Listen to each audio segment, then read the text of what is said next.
كل اللي نال الخلاص وبيشهد لكل الناس بالمسيح وبصليبه وقيامته هم الأساس. عايش بيشهد بالإنجيل حق ونور وسرك ودليل وبإرشاد من روح الله ما في أحلى من دي حياة.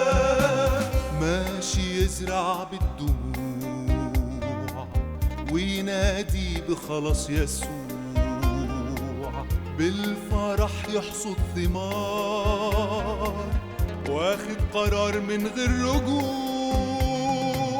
عايش بيشهد بالإنجيل حق ونور وسرك ودليل وبإرشاد من روح الله ما في أحلى من دي حياة.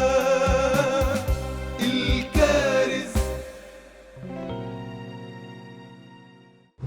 مرحبا بك عزيزي المشاهد في حلقة جديدة من برنامجك الكارز. كل مسيح حقيقي اتغفرت خطاياه في نفس اليوم اللي تاب فيه توبة حقيقية وجاء عند الصليب وتأكد كده بالروح القدس ان في حمل اترمى من على كتفه. في ذات اليوم حصلت معايا مرة يوم ما قابلت المسيح، وحصلت معايا آلاف المرات بعد ما أشخاص تابوا وصلوا. هو نفسه تاب وصلى وكان بتاع مخدرات الأخ، يعني بيجيني تاني يوم عايزك معلش 5 دقايق يا دكتور زكريا، ايه الحكاية؟ يقول لي أبويا لسه عايش في الخطيئة، جدي تعالى زوره، جاري، أصحابي. ده شيء منطقي جدا إن كل شخص تقابل مع المسيح صار يكرز. من ضمن تشبيهات الكارز انذار ضد الانتحار.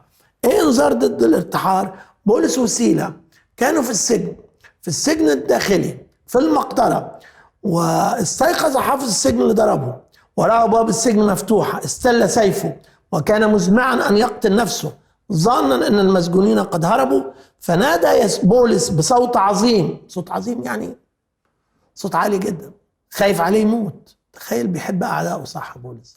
فنادى بولس بصوت عظيم قائلا: لا تفعل بنفسك شيئا رديا لأن جميعنا ها هنا. فكان بولس وسيلة هو انذار ضد انتحار هذا الشخص. وأنا وانت ككارزين علينا أن نكون انذار ضد الانتحار، انذار ضد المخدرات، انذار ضد كل شيء شخص بتنتهي حياته. اتكلمنا في حلقة سابقة انه اول حاجة جروهم سحلوهم، يعني تاني حاجة افتروا عليهم، قالوا انهم بيبلبلوا المدينة، هم الناس ما كانوش يدخلوا في السياسة، ظلم يعني. ثم لم يسألوا عن جنسيتهم، قالوا احنا رومان وهم يهود، وانت عارف ان بولس وسيلة كانوا رومانيين وما طلعوش الباسبور الروماني. رقم 4 اجتمعوا عليهم، اتحدوا ضدهم. رقم 5 اللي هتكلم فيهم عملوا مسرحية. ومش غريب جدا جدا وانت تكرز بالمسيح كإنذار ضد الانتحار. عمل ايه؟ مزقوا الثياب، مزق الولاة ثيابهم. أعمال 16-22.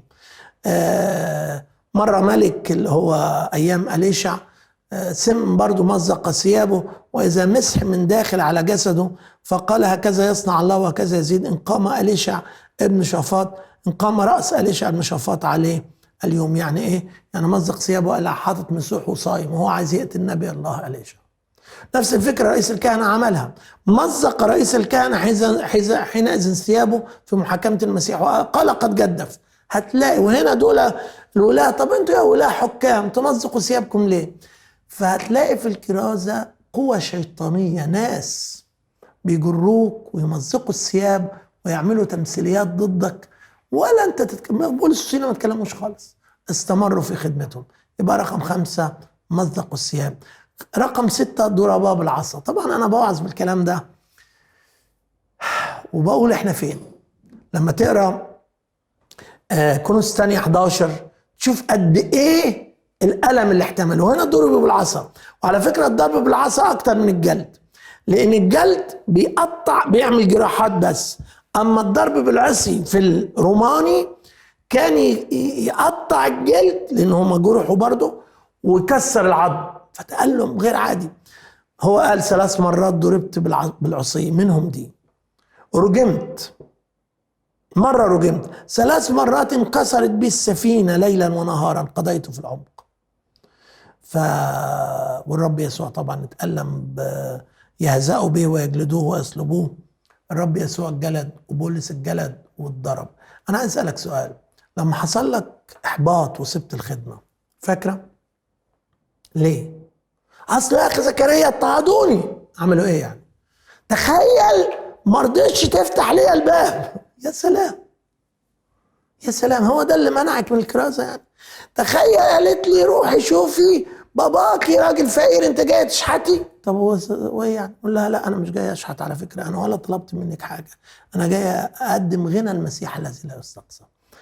انا بقول ليه الكلام ده في انذار ضد الانتحار؟ بوريك الكرازة الصح، بوريك بولس كمثال للكارز العظيم. راجل كبير في السن وافتروا عليه وجروه وسحلوه وضربوه بالعصي، مش كده بس، بضربات كثيرة، فوضعوا عليهما ضربات كثيرة.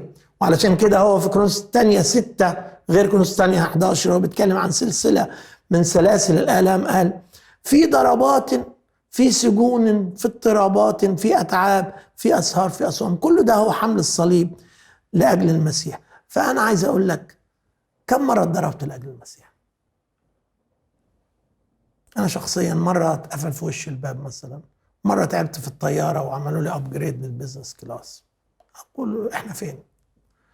فمش عارف يعني حكاية أصل هم بيحتقروني، أصله بيضطهدوا، إيه يعني؟ عملوا إيه معاك يعني؟ حينما تقارن نفسك بكورنثوس الثانية 11 اقراها وشوف انذار ضد الانتحار، وشوف الكارزين العظماء حصل معهم إيه.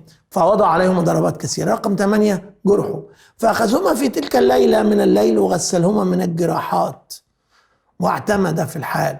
طبعا نفس الدم اللي نزل من جراحاتهم كان مكان للمعمودية، وده معنى جميل جدا جدا.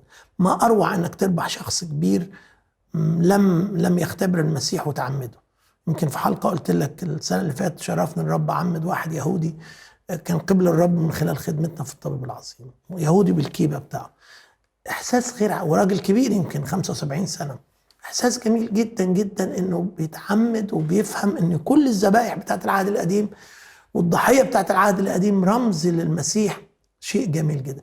بس الجراحات يا عم ده الضرب بالعصا. أيوة، ما أنا قلت لك الضرب بالعصا أصعب من الجلد، لأنهم وضع عليهما ضربات كثيرة، وأكيد هم بيتجرحوا وبيقولوا بولس سيلة مثلا تعب، بولس قال له ما اوعى تنسى، تعال نرنم ترنيمة نجيب لبيب بتاعت زمان.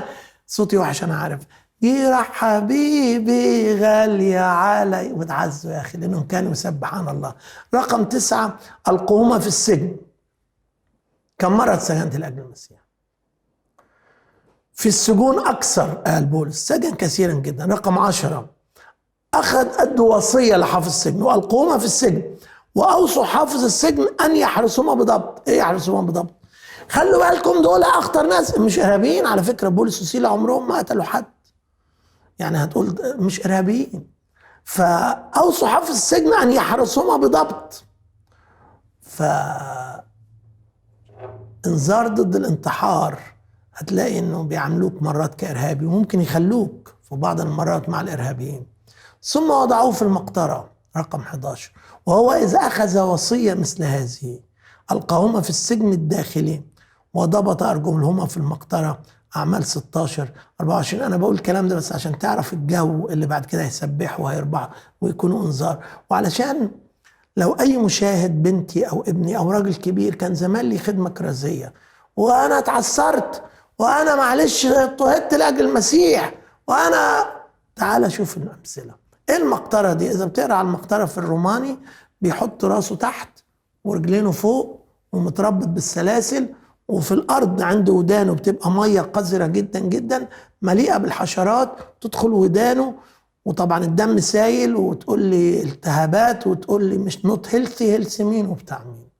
يا 17 11 مشكلة مروا فيها، لكن رغم كده استمروا وما حصل لهمش أي رغبة أنهم يلقوا الصليب من ورا كتفهم. أصلي من كل قلبي إن حلقة زي الحلقة دي تقودك إن كنت أهملت الكرازة، إن كنت ظان إنك أنت حملت الصليب بزيادة، حمل الصليب مش مرتبط واحد جاله مرض ولا مش عارف حرم، لا، حمل الصليب ان انا بكرز واثناء الكرازة تعرضت للاضطهاد، هو ده معنى حمل الصليب. فوانت حامل الصليب تألمت لأجل المسيح، كمل وحط المسيح كالمثل الأعظم اللي جلد لأجلي ولأجلك واحتمل آلام كفارية، وحط بولس اللي قال تمثلوا بي كما أنا بالمسيح، وشوفوا هو ازاي انذار ضد الانتحار وهو حمل آلام كثيرة. أصلي من كل قلبي إن الله يستخدم هذه الحلقات علشان تقوم النهاردة وتقول أنا عايز أزور جاري أو جارتي أو البلد اللي جنبي أو القرية اللي جنبي وأبدأ أكرز بالمسيح وأنا حامل الصليب. إلى حلقة قادمة من برنامجك الكارز.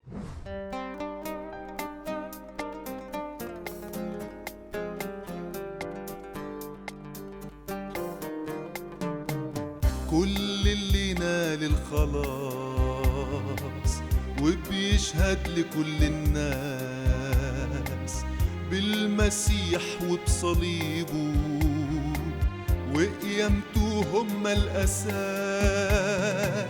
عايش بيشهد بالإنجيل حق ونور وسرك ودليل، وبإرشاد من روح الله ما في أحلى من دي حياة، ماشي يزرع بالدموع وينادي بخلاص يسوع، بالفرح يحصد ثمار واخد قرار من غير رجوع، عايش بيشهد بالإنجيل حق ونور وسرك ودليل، وبإرشاد من روح الله ما في أحلى من دي حياة.